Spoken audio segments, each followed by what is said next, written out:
Bueno, y así seguimos con lo que sigue, que es la palabra del Señor. Y para ello les pido que vayan preparando sus Biblias al pasaje de Romanos capítulo 12,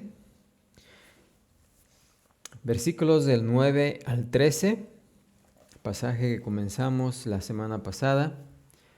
Esperamos la podamos terminar esta tarde. Y antes de comenzar, antes de entrar en el mensaje, voy a pedir a nuestro hermano Luis que nos lleve en una oración. Amén, hermano.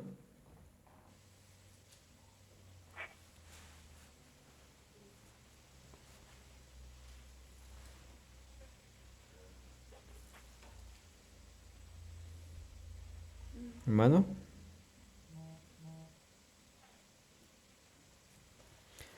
Bueno, parece que no nos escucha. Bueno, pues, hermano Luis.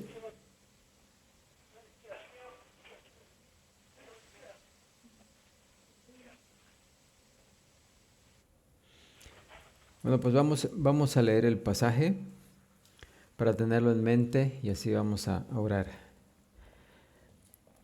El amor sea sin fingimiento, aborreced lo malo, seguid lo bueno.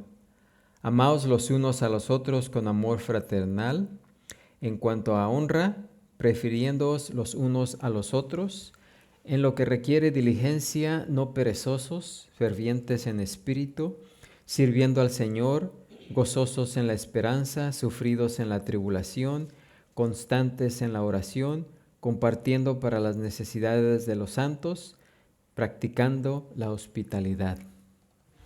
Padre Santo, Señor grande y poderoso, gracias te damos, Señor, por tu palabra, la cual hemos leído y de la cual nos disponemos, Señor, a estudiar, a meditar en esta tarde, pidiéndote siempre tu guía, tu guianza, Señor. Ilumina nuestras mentes, nuestros corazones, Señor, para que estén receptivos a tu palabra y así podamos entender, comprender y aplicar, Señor, las instrucciones que has dejado en tu palabra para nosotros, Señor. Gracias te damos por la oportunidad que nos das en esta tarde de poder estar aquí en este lugar, estudiando y alabando tu santo nombre por medio del estudio de tu palabra. Te pedimos esto y te damos las gracias. Amén, Señor. Amén. Pueden ocupar su lugar. Así que después de como dijimos la vez pasada, después de los 11 capítulos anteriores, en los cuales el apóstol Pablo pues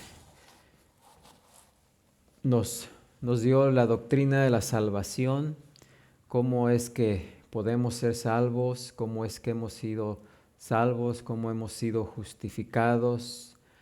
Todo eso representa el fundamento, todo lo que Dios ha hecho por nosotros y a favor de nosotros. Así que aquí en el capítulo 12, pues ahora, después de haber escuchado toda esa enseñanza de Dios por medio del apóstol Pablo, pues ahora viene los deberes como creyentes, las cosas que debemos de hacer como creyentes en agradecimiento, más que nada, por todas las cosas que el Señor ha hecho por nosotros. Así es de que aquí comenzamos, ¿verdad? Diciendo, o más bien el apóstol diciendo, pues enlista varios de esos deberes que como creyentes debemos llevar a cabo. En esto es en lo que debemos de enfocarnos ahora que somos parte de la familia de Dios, parte de la familia de Cristo. Y comenzamos la semana pasada hablando primeramente, porque el apóstol Pablo aquí menciona varios deberes y comienzan desde el centro con nosotros y se van expandiendo como en un círculo a los demás y a la familia, después de nosotros a la familia de la fe y luego en el otro círculo a todos los demás. Así que nos dice en el versículo 9, la primera parte del versículo 9, nos da el primer deber. Y este primer deber consiste en que el amor sea sin fingimiento, ¿sí? El amor, como dijimos, es la virtud más grande de la vida cristiana. Y la clase de amor en el tiempo, bueno, en el tiempo de Pablo, en aquella cultura, pues no era tan común esa clase de amor. Es más, la persona que mostraba esa clase de amor, pues era ridiculizada, aún menospreciada, como un indicio de debilidad. Así que no era muy común. Por otro lado, en el Nuevo Testamento es proclamado, ¿verdad?, como la virtud suprema, la virtud que encierra a todas las demás, el amor. La palabra de Dios nos dice que Dios mismo es amor, y el que permanece en amor permanece en Dios y Dios en él. Como dijo un hermano ayer, el amor no solamente es una característica de Dios, sino que es la esencia de Dios, porque Dios es amor. Y ese mismo amor que mostró Dios al enviar a su Hijo Jesús a buscar a los que se habían perdido, pues ese mismo amor que también Cristo demostró cuando estuvo aquí en la tierra, al comenzar su ministerio y a través de todo su ministerio, como ejemplo, Él también demostró su amor. Así nosotros también somos llamados a amar sin fingimiento. Así que ese es uno de los deberes del creyente. Alguien preguntaba en esta mañana que qué es lo que debemos de hacer como creyentes. Bueno, pues aquí tenemos una lista. No es una lista exhaustiva, pero sí es una lista de muchos deberes que ahora como creyentes debemos de hacer. Debemos estar ocupados en estos deberes. Y los primeros tres tienen que ver con nosotros, con personales, ¿verdad? Así que el primero es amar sin fingimiento. El segundo, que nos dice ahí en la segunda parte del versículo 9, es aborrecer lo malo. Y el aborrecimiento del mal es el otro lado del amor, que por naturaleza propia no se puede aprobar lo que es injusto y no se goza en la injusticia, como nos dice Pablo en 1 Corintios 13:6. Todo lo malo es una oposición de la santidad y por ende la oposición de la piedad. Así que el temor de Jehová, como leemos allá en Proverbios, es el principio de la sabiduría. Y también en Proverbios 8:13 nos dice, el temor de Jehová es aborrecer el mal. Así que como hijos de Dios debemos de aborrecer todo lo que es malo. Amén. Es nuestra segunda tarea, nuestro segundo deber, es aborrecer lo malo. Nos sigue diciendo el apóstol Pablo, simplemente es un rápido, algo rápido de lo que vimos la semana pasada. El tercer deber que el apóstol Pablo lista en este pasaje, en este mismo versículo 9, la tercera parte es seguir lo bueno. ¿Ok? Y el verbo seguir se deriva de la palabra cola, que es goma o pegamento, engrudo, y se aplicaba también a cualquier clase de vínculo, fuera físico, emocional o espiritual. Así que como siervos de Jesucristo nosotros debemos adherirnos, debemos pegarnos, ¿sí? Por eso la palabra cola ahí, de pegar. Debemos adherirnos, debemos apegarnos, vincularnos a todo lo bueno, ¿sí? Aquello que por naturaleza propia es correcto y digno. Como nos dice Pablo en Filipenses 4:8, todo lo que es, nos debemos de pegar a todo lo que es verdadero, todo lo honesto, todo lo justo, todo lo puro, todo lo amable, todo lo que es de buen nombre. Así que dice, si hay virtud alguna, si algo digno de alabanza, en eso debemos que enfocarnos. A eso debemos de apegarnos. Así que los 3 primeros deberes que el apóstol Pablo nos menciona aquí es amar sin fingimiento, aborrecer lo malo y seguir lo bueno. ¿Sí? Así que como creyentes, esas son algunas de las cosas que la palabra de Dios nos dice que en las cuales debemos de ocuparnos. Porque esa es la voluntad de Dios. Es nuestro deber, es nuestro culto racional, cual nos menciona Pablo aquí. Después de todo lo que Dios ha hecho por nosotros, solamente esto, aunque es poco, pero es lo que Dios requiere de nosotros. Amén. También la semana pasada hacían una pregunta de cómo sabemos si en verdad somos creyentes. Pues si en verdad somos creyentes, estas cosas deben caracterizar al Hijo de Dios. ¿Sí? Si estos deberes no caracterizan la vida de un Hijo de Dios, de una persona, pues podemos casi asegurar de que no es un verdadero creyente. Amén. Así que después de los deberes personales, los más íntimos, pasamos al segundo círculo con los deberes con la familia de Dios. Y nos dicen los versículos 10 al 13, amados los unos a los otros con amor fraternal.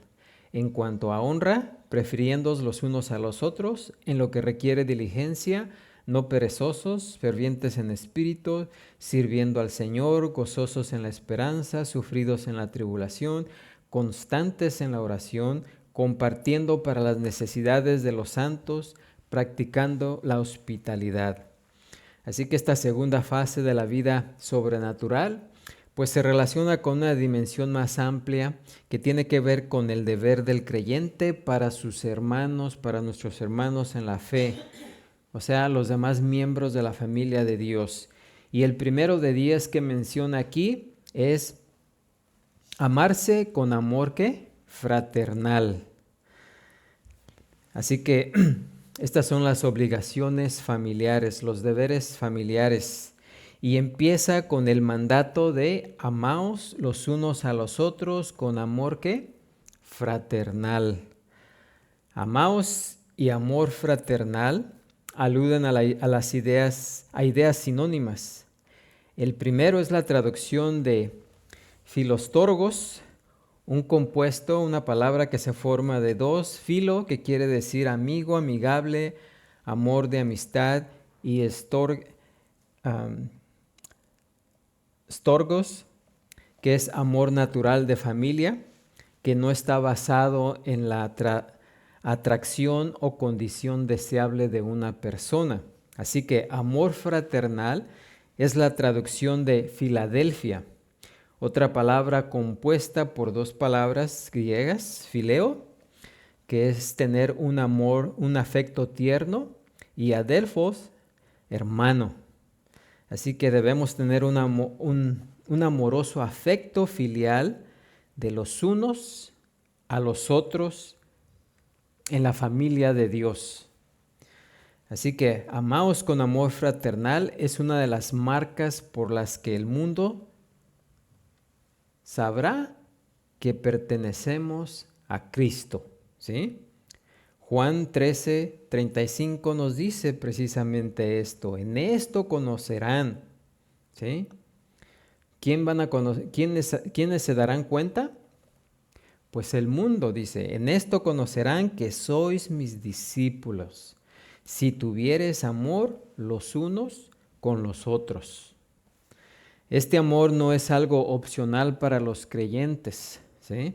No solo es requisito, sino también es algo ineludible, porque nos dice también Juan en 1 de Juan 5:1, porque todo aquel que ama al que engendró, ama también ¿a quién? Al que ha sido engendrado por él, ¿sí? De hecho, como Juan acaba de declarar, también nos dice, si alguno dice, yo amo a Dios y aborrece a su hermano, ¿es qué? Mentiroso.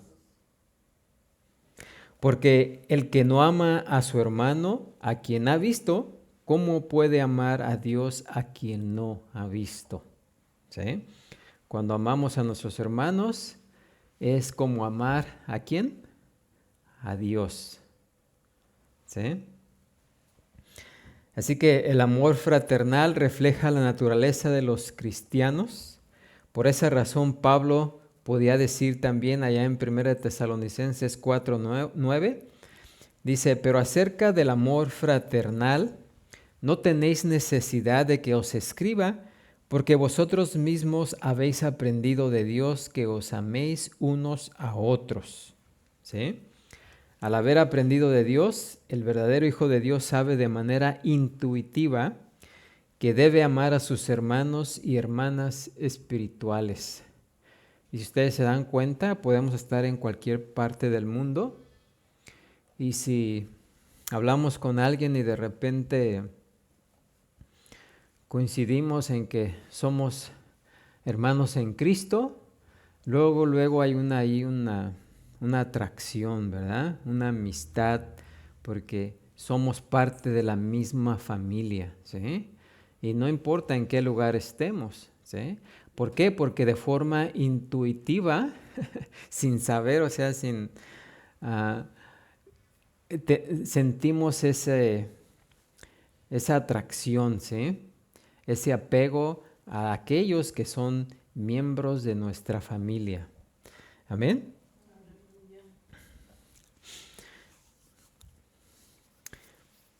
Y pues porque tenemos en común a Dios como nuestro Padre Celestial, el amor de los unos por los otros debería ser tan natural y normal como el amor afectuoso y la confianza que existe entre miembros de una misma familia.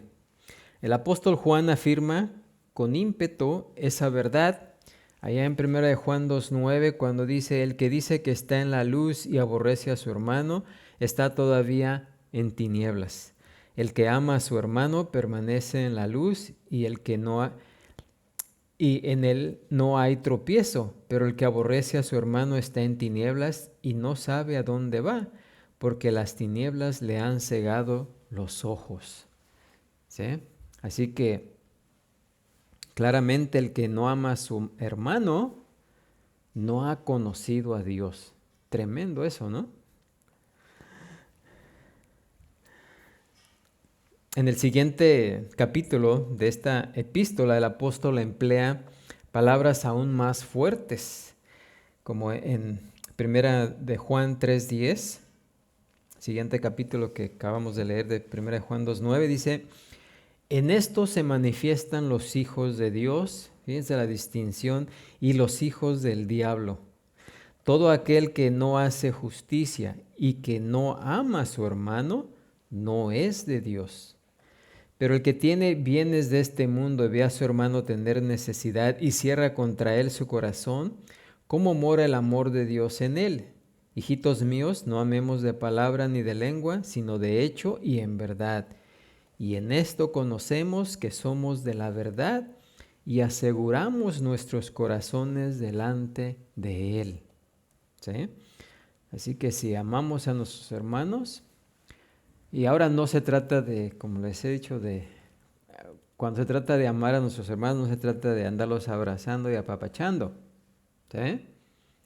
El amor se refleja cuando se suplen las necesidades de los hermanos. Amén. No tiene nada que ver con con abrazos, apapachos y besos, ¿sí? Sino tiene que ver con suplir las necesidades de los hermanos. Bueno, en el siguiente, si es verdad que nos amamos los unos a los otros con amor fraternal, entonces estaremos dispuestos, nos dice aquí, a dar preferencia los unos a los otros en cuanto a honra. Así que es el segundo deber, dar preferencia los unos a los otros en cuanto a honra. ¿Qué quiere decir esto? Bueno, la virtud implícita en este mandato es la humildad, ¿sí? Así como la cordura necesaria para no tener un concepto más alto de nosotros mismos que el que debemos de tener, como nos dijo en el versículo 3. ¿Por qué? Porque, miren, la mayoría de los problemas que surgen en las iglesias es por los derechos y los privilegios y los prestigios. A más de uno no se le ha respetado el puesto, se han olvidado de alguien o no se le han dado las gracias que se merecía. Pero la señal del verdadero cristiano ha sido siempre y debe ser la humildad, ¿sí? Así que se trata aquí de cumplir lo que el apóstol mandó a los filipenses. Allá en Filipenses 2:3 dice, nada hagáis por contienda o por vanagloria, antes bien con humildad, estimando cada uno a los demás como superiores a él mismo. ¿Sí? Así que la expresión aquí, prefiriéndoos, tiene el significado básico de ir en la delantera. ¿Para qué? Para dirigir. Pero dentro de este contexto, la idea aquí no es colocarnos delante de los demás en cuanto a importancia o dignidad, sino por el contrario, honrar con preferencia a nuestros hermanos en la fe. O sea, tomar la iniciativa, ir por delante en cuanto a honrar con preferencia a nuestros hermanos en la fe. Ahora, honrar no significa adular o elogiar con hipocresía, teniendo la esperanza de recibir halagos o ganar el favor de la persona honrada. ¿Sí? Aquí también el apóstol tiene en mente todo lo contrario, ¿sí? Porque dar preferencia, dice, en cuanto a honra, consiste en mostrar un aprecio y admiración genuinos, los unos por los otros, dentro de la familia de Dios, ¿sí? Debemos ser puestos para mostrar respeto, prestos para reconocer los logros de los demás y prestos para demostrar amor genuino sin celos, ¿sí? Ni envidia, que no corresponden al amor verdadero, ¿sí? Bien sea de tipo agape o Filadelfia. Ahora, esto para el hombre natural pues no es fácil, ¿sí? No es fácil ceder a otro el puesto de honor, porque por naturaleza siempre buscamos nosotros ese puesto, ¿sí o no? Siempre queremos ser los primeros, siempre queremos ser los honrados, pero ceder eso a otro pues no es fácil. Bueno, para el hombre natural, pero para el Hijo de Dios debe ser algo muy común. Amén. El ceder a otros ese respeto antes que nosotros. ¿Por qué? Porque todavía hay lo bastante del hombre natural en nosotros como para querer que se nos ponga por delante. Pero el cristiano, acordémonos de esto todo el tiempo, el cristiano, el creyente, o como creyentes no tenemos derechos, solamente deberes. ¿Sí? El mundo allá afuera se pelea por, es mi derecho, ¿sí? Es mi privilegio, es mi derecho. Y venimos con esa cultura, venimos con ese pensamiento, no, pues aquí en la iglesia es mi derecho que esto, que aquello. No, miren, aquí entrando a la puerta, el creyente no tiene derechos, solamente deberes. Amén. Así que no nos olvidemos de eso. Nos sigue diciendo en el versículo 11, primer parte del versículo 11, de no ser perezosos, sino diligentes. Dice, en lo que requiere diligencia, no perezosos. Que también podría traducirse, no perezosos en cuanto a celo e intensidad. Unos cuantos versículos más adelante, Pablo declara que el cristiano que tenga el don de presidir o dirigir, debe ejercerlo con diligencia, ¿sí? En el contexto de Romanos 12, diligencia se aplica a todo lo que los creyentes hagan en su vida sobrenatural, ¿sí? Todo lo que sea digno de hacerse en el servicio del Señor merece que sea hecho con entusiasmo, cuidado e interés. No solamente ahí al aventón, ¿verdad? Sino con entusiasmo, cuidado e interés. Jesús les dijo a sus discípulos, me es necesario hacer las obras del que me envió, entre tanto que el día dura. La noche viene cuando nadie puede, ¿qué? Trabajar. Así que debemos de trabajar con diligencia ahorita, porque cuando el Señor venga ya no vamos a poder hacer lo que necesitamos hacer ahora. ¿Sí? Amén. Jesús también sabía que su tiempo de ministerio en la tierra era limitado y que cada instante contaba en el servicio a su Padre, y pues eso era muy valioso. Pablo amonestó a los creyentes de las iglesias de Galacia, ahí en Gálatas 6:10 dice, así que según tengamos oportunidad, hagamos bien a todos y mayormente a los de la familia de la fe. ¿Sí? O sea, no dejemos para mañana, como dice el refrán, no dejemos para mañana lo que podemos hacer hoy, ¿sí? Por los hermanos. Así que no perdamos el tiempo, nos dice Pablo, porque los días son ¿qué? Malos. Amén. Así que, por lo tanto, no existe lugar para la ociosidad, para la pereza y la indolencia en el trabajo para el Señor. Todo lo que te viera, dice, todo lo que te viera a la mano para hacer, dijo Salomón, hazlo según tus fuerzas, porque en el Seol, o sea, en la tumba donde vas, no hay obra, ni trabajo, ni ciencia, ni sabiduría. Eclesiastés 9:10. Así que todo lo que hagamos para el Señor debe hacerse en esta vida presente. La flojera, la holgazanería en la vida cristiana no solo impide que se haga lo bueno, sino que además permite que el mal prospere. Por eso Pablo nos dice en Efesios 5:15, mirad pues con diligencia cómo andéis, ¿sí?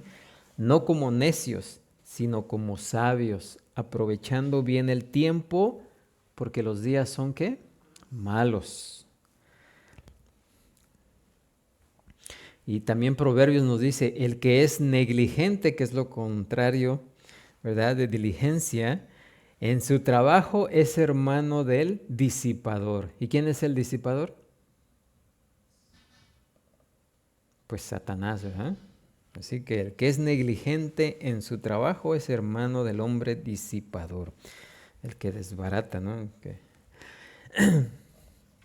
Para que la hierba prospere en un jardín, ¿qué es lo que necesitamos hacer? ¿Qué necesitamos hacer para que crezca la hierba en un jardín? No atenderlo, ¿verdad? Si no lo atendemos, empieza a salir toda esa hierba, ¿sí? ¿Por qué? Porque por la pereza o por cualquier otra cosa no lo atendemos y viene la hierba, viene la maleza, ¿verdad? Además, el Señor recompensa a quienes le sirven con diligencia.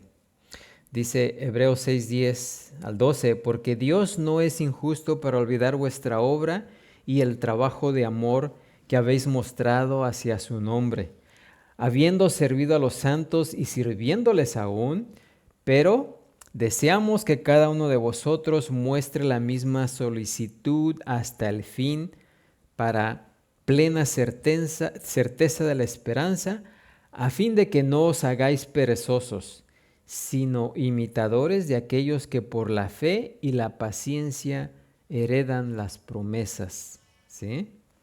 Así que el cristiano se puede consumir, pero no se debe oxidar. ¿Saben quién se oxida?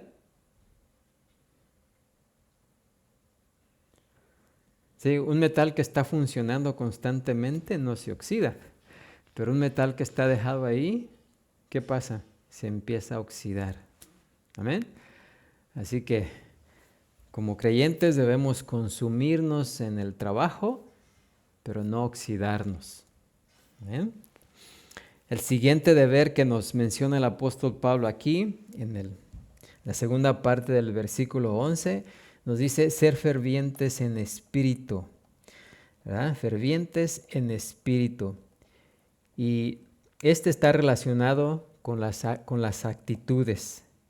El significado literal de deseo, que es donde se traduce la palabra ferviente, es hervir. En el sentido metafórico se aplica a ser fervientes. Y la idea aquí no es la de efervorizarse al punto de hervir fuera de control y rebosar, sino más bien algo similar a un motor de vapor que genera el calor suficiente para producir la energía necesaria para realizar el trabajo. O sea, tenemos que mantener el espíritu al rojo vivo. ¿Sí? ¿Qué es algo cuando está al rojo vivo? Está listo, ¿no? Porque estamos calientitos trabajando. Antes de empezar a trabajar, pues viene un calentamiento, ¿verdad? No está uno en las condiciones, ¿verdad? Pero ya que entra en calor, pues ya funciona mejor, ¿sí? Así que es mantenerse fervientes, mantener el espíritu al rojo vivo. Una de las dichas más antiguas sobre la tierra es la falta de entusiasmo. La mayoría de las personas podrían podrían enlistar muchos de sus fracasos, los cuales fueron por consecuencia única y exclusiva de la indiferencia y la falta de compromiso. ¿Sí? El fervor es una actitud que requiere persistencia, no solo buenas intenciones.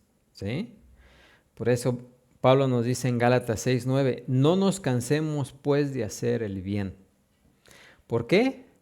Porque a su tiempo, ¿qué? Segaremos si no desmayamos. ¿Sí? Es cuestión de persistencia, no solamente de buenas intenciones, sino de hacerlo y seguirlo haciendo, como dicen por ahí, un día sí y el otro ¿qué? También. O sea, todos los días.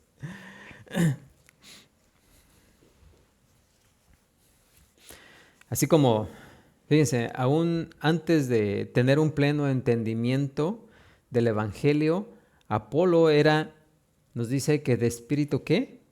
Fervoroso. No tenía toda la información, pero él hablaba con ese fervor, ¿sí? Hablaba y enseñaba diligentemente lo concerniente al Señor, ¿sí? Aunque no sabía todo completamente, pero él estaba trabajando, ¿sí? Así que no nos esperemos hasta que seamos unos, ¿cómo dicen? Teólogos en sabiduría, ¿sí? Sino lo poquito que sabemos, hay personas que saben menos que nosotros. Así que a trabajar. También en la iglesia primitiva, ningún creyente fue más ferviente en espíritu más infatigable en la obra del Señor que el propio Pablo. Dice, así que yo de esta manera corro, no como a la aventura. De esta manera peleo, no como quien golpea el aire. ¿Sí? Para lo cual también trabajo. ¿Sí? El apóstol Pablo, diligente en su trabajo. Amén. Ferviente. ¿Sí? Y a eso somos llamados. Con esa actitud debemos llevar a cabo todos nuestros deberes como creyentes. Y nos sigue en esta lista el apóstol Pablo diciendo, en versículo 11, tercer parte del versículo 11, así como el ser fervientes al Señor, también nos dice que nos mantengamos sirviendo al Señor. Y esto tiene que ver con perspectivas y prioridades. Todas las cosas que hacemos deberían, primero que todo, ser consecuentes con la palabra de Dios. Y en segundo lugar, realizadas de verdad en su servicio y para su gloria. ¿Sí? La devoción estricta al Señor elimina por completo toda clase de actividades infructuosas en las iglesias. ¿Sí? Si realmente examinamos lo que estamos haciendo y si vemos si es solamente para la honra y la gloria de Dios, ¿sí? No para de alguna manera recibir gloria a nosotros, ¿sí? Si las examinamos, muchas de esas cosas podrían ser eliminadas.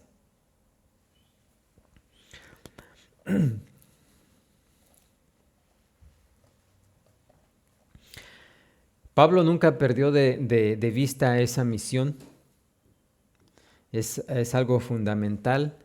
El apóstol empieza su carta diciendo aquí en la carta de Romanos, en el versículo 9, dice, porque testigo me es Dios, a quien sirvo en mi espíritu en el evangelio de su Hijo. ¿Sí? Y Pablo llama al Espíritu para ser su testigo. ¿Sí? Dice, de que sin cesar hago mención de vosotros siempre en mis oraciones. ¿Sí? O sea, diligente y ferviente en la oración. Aquí en este capítulo 12 de Romanos, Pablo emplea 3 palabras distintas para describir el servicio cristiano.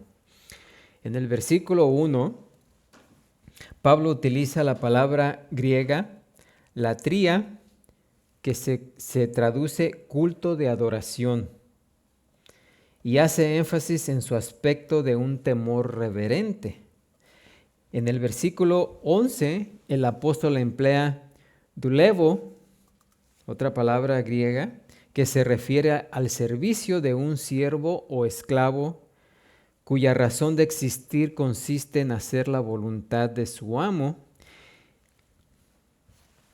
Pero por encima de todo lo demás, Pablo se considera a sí mismo un siervo de Jesucristo. Esa es la descripción con la cual se identifica a sí mismo en esta carta, así como en Filipenses 1:1 y Tito 1:1.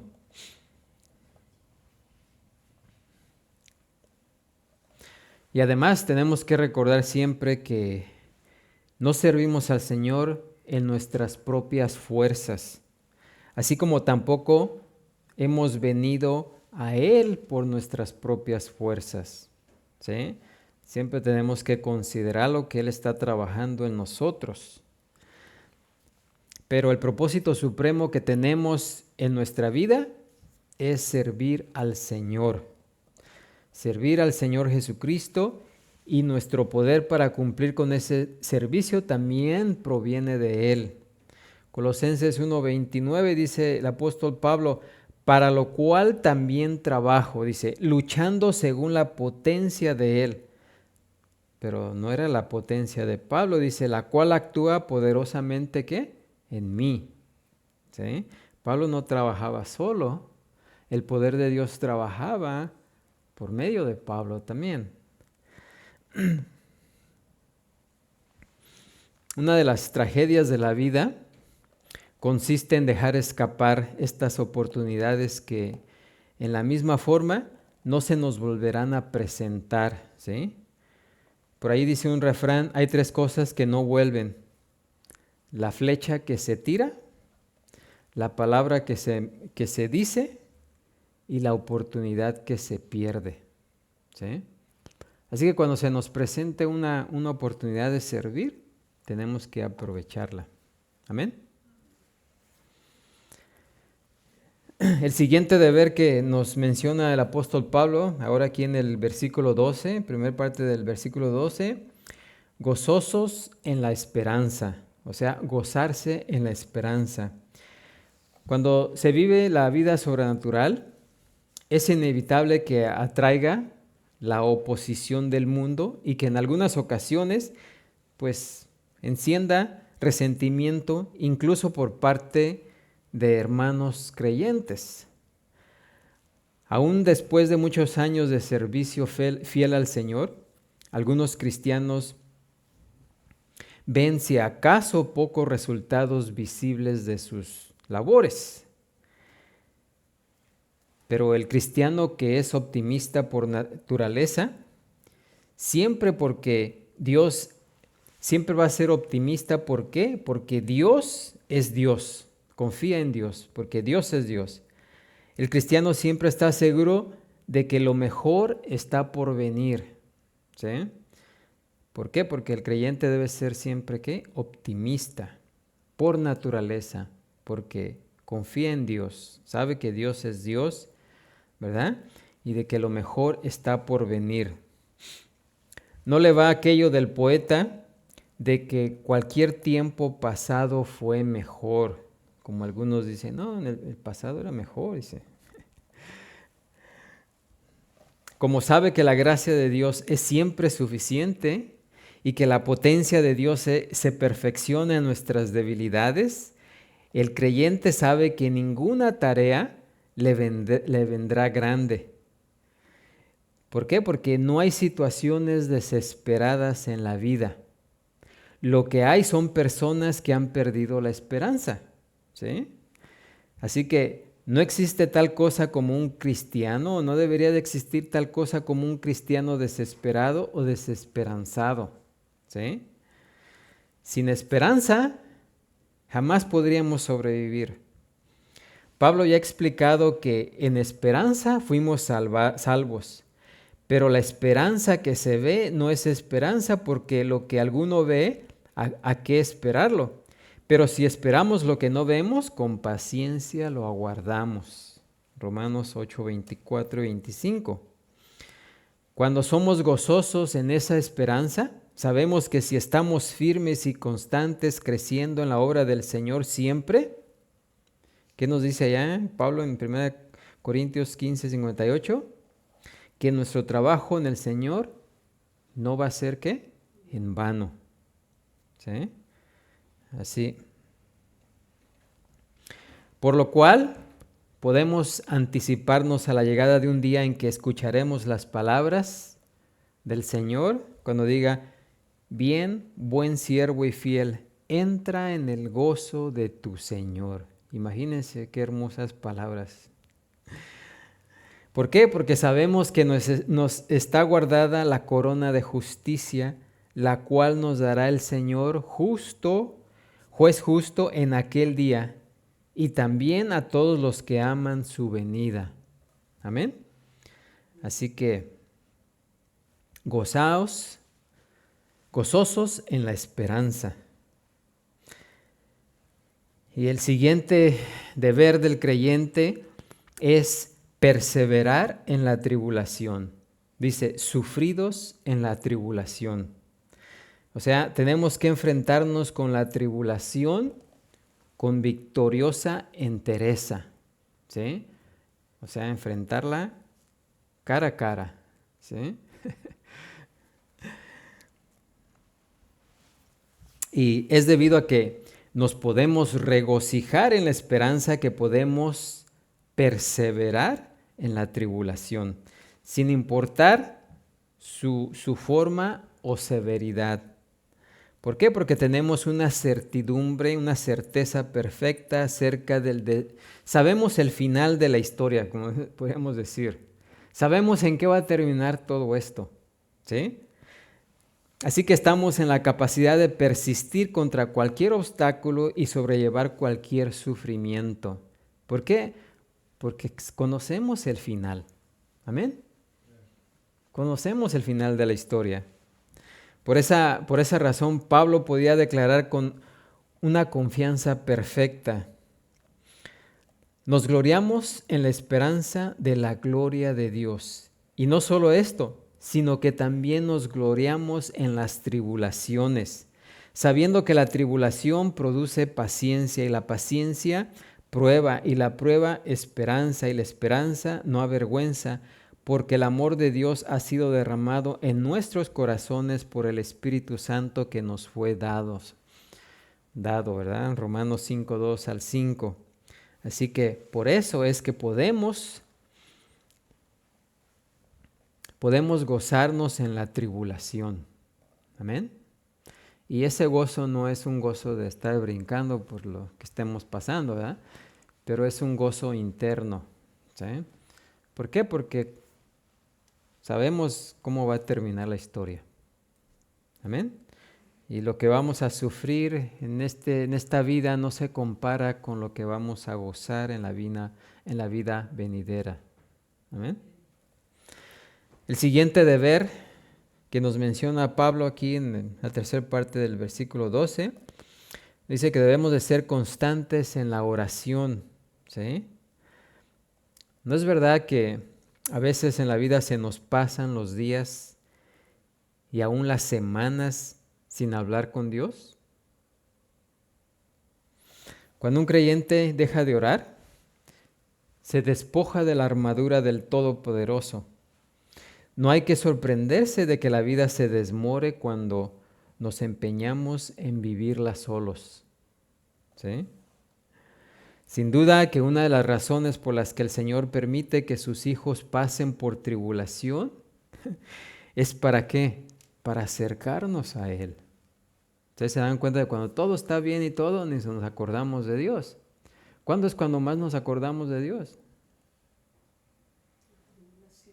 Cuando estamos pasando por pruebas y tribulaciones. Entonces sí, queremos estar de rodillas todo el día y toda la noche. Pero cuando no hay problemas, no hay tribulaciones, es muy fácil olvidarse del Señor. Amén. El creyente que tiene la fortaleza para perseverar en pruebas, aflicciones, adversidad e infortunio, e incluso algunas veces penuria, o sea, escaseces y miseria, es alguien para quien la oración es mucho más que una costumbre ocasional, ¿sí? Es alguien que está orando sin cesar. Tales personas se caracterizan por ser constantes en la oración, o sea, en la comunión con su Señor como una parte habitual de sus vidas. Y esto pues debería ser cierto para todos nosotros sin importar las circunstancias de nuestra vida. La expresión constantes tiene el significado literal de ser fuerte en dirección a alguna cosa. Y también tiene las ideas de empeño y firmeza, ¿sí? Firmes, constantes, con empeño. Sí, los primeros creyentes fueron constantes en la oración, tanto antes como después de la venida del Espíritu Santo en el día de Pentecostés, como nos dice Hechos 1:14. Fue con el objetivo de que los apóstoles pudieran ocuparse de lleno en la oración y en el ministerio de la palabra, que por primera vez se eligieron diáconos en la iglesia, ¿sí? ¿Por qué? Porque el ser constantes en la oración ferviente debe ser una parte tan continua en la vida espiritual de un creyente como lo es respirar, ¿sí? Respirar y orar están en deberían estar en el mismo nivel. El cristiano victorioso ora con el Espíritu, pero también con el entendimiento, nos dice Pablo, 1 Corintios 14:15. Además de orar con su propio espíritu, también ora en el Espíritu Santo, nos dice Judas 20. Y ora sin cesar, Tesalonicenses 5:17. Por esa razón, Pablo exhortó en su primera carta a Timoteo a que todos en la iglesia hicieran rogativas, oraciones, peticiones y acciones de gracias. 1 Timoteo 2:8. El siguiente deber, nos dice Pablo, es compartir para las necesidades de los santos. Dice, compartiendo para las necesidades de los santos. O sea, tenemos o hemos de compartir lo que tengamos para ayudar a los hermanos necesitados. En un mundo consumista como el que tenemos hoy en día, que no piensa más que en conseguir, el creyente está dispuesto a dar, porque sabe que perdemos lo que retenemos y tenemos lo que damos. Amén.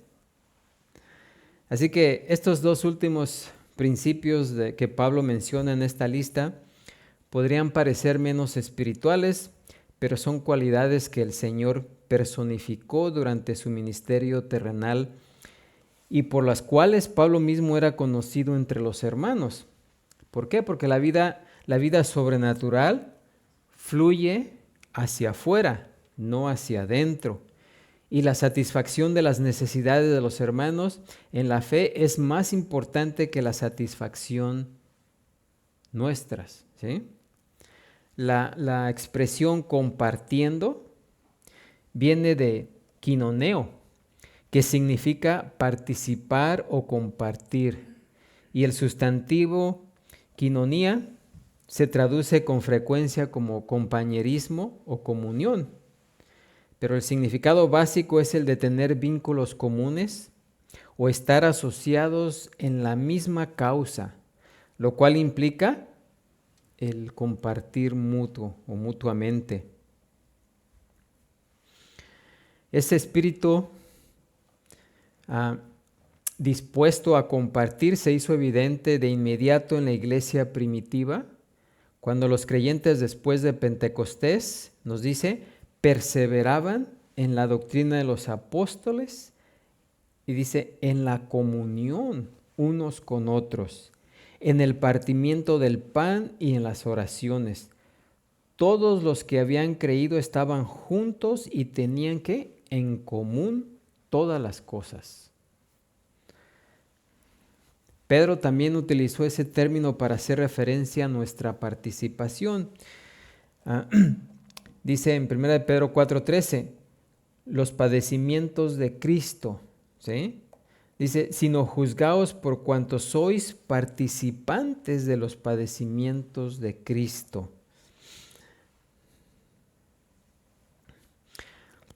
Ya que el énfasis del texto aquí presente es el de dar, ¿sí? El apóstol habla de demostrar el amor fraternal, compartiendo para los santos. Pablo también empleó una variación de esa palabra en el mismo sentido cuando amonestó a Timoteo, allá en 1 Timoteo 6:17, diciendo, a los ricos de este siglo manda que no sean altivos, ni pongan la esperanza en las riquezas, las cuales son inciertas, sino en el Dios vivo, que nos da todas las cosas en abundancia para que las disfrutemos. Que hagan bien, que sean ricos en buenas obras, dadivosos, generosos, ¿sí? O sea, dispuestos ¿a qué? A compartir.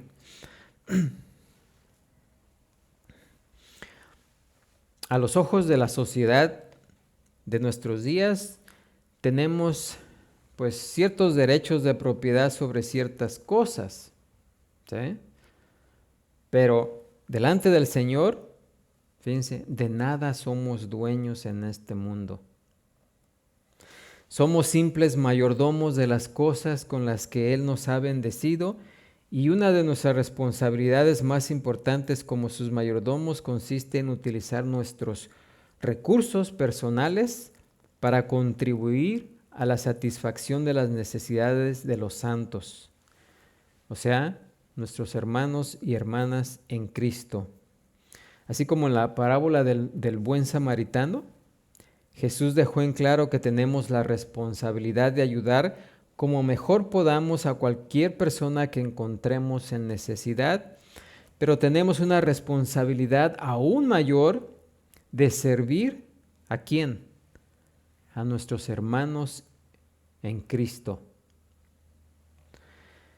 Gálatas 6:10 dice así que según tengamos oportunidad, hagamos bien a todos. ¿Y mayormente a quién? A los de la familia de la fe. Y por último, en este círculo de 10 deberes, 10 deberes hacia la familia de la fe, el apóstol Pablo nos dice que debemos mantenernos practicando la hospitalidad. Y el significado literal de esa frase en griego es procurando el amor a los extraños.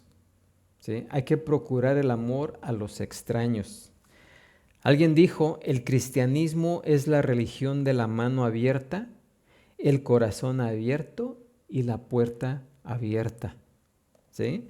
En otras palabras, no solo estamos llamados a satisfacer las necesidades de las personas que encontramos a nuestro paso por la tierra, sean creyentes o incrédulos, sino que también debemos buscar oportunidades para ayudarles.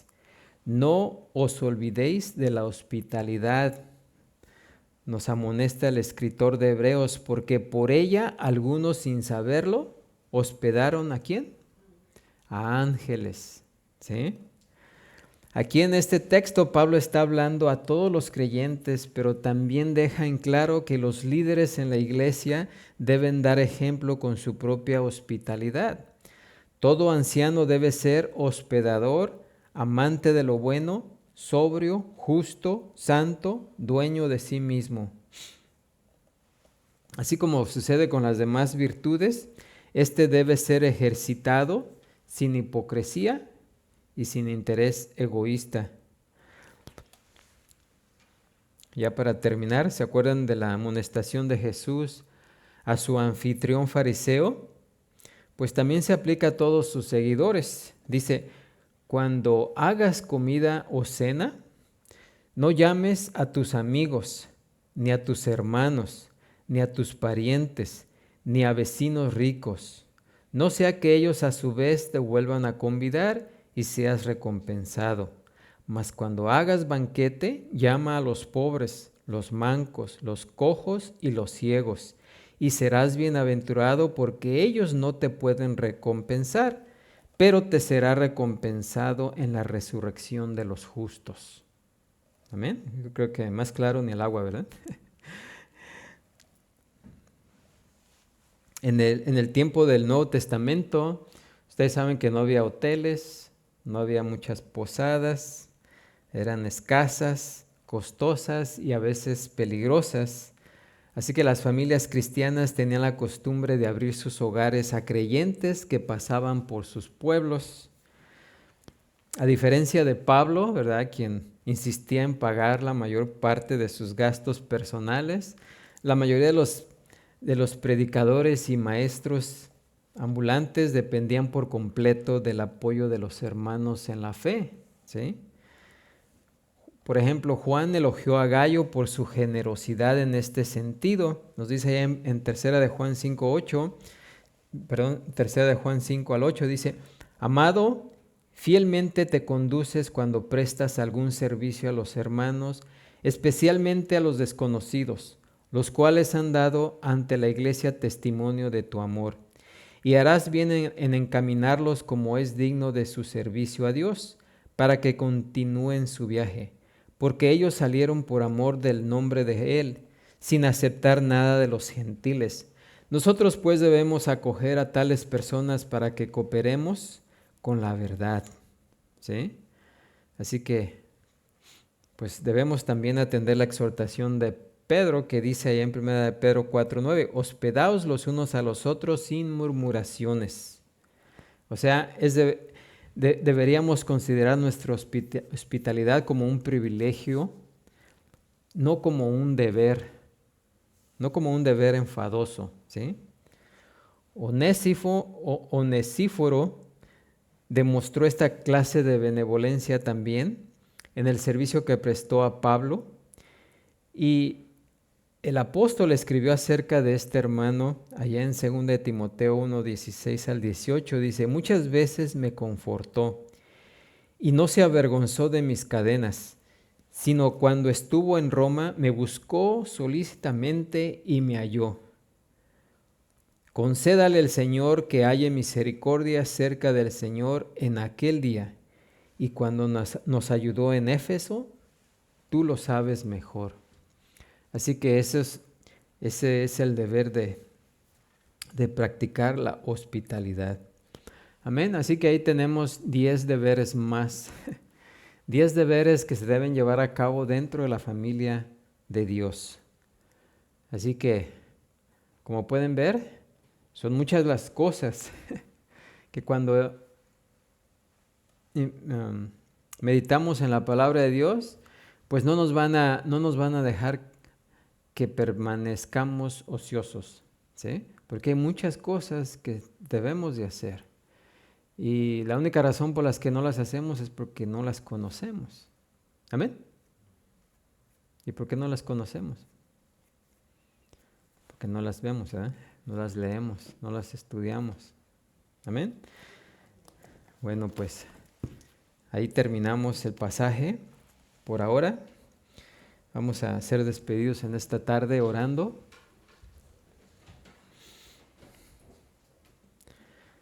Padre Santo, Señor Todopoderoso, gracias te damos, Señor, porque la verdad, cuando nos ponemos a estudiar tu palabra, nos damos cuenta de todas aquellas cosas que podríamos estar haciendo, y por no conocerlas, pues no las hacemos, y muchas veces, pues nuestras mentes se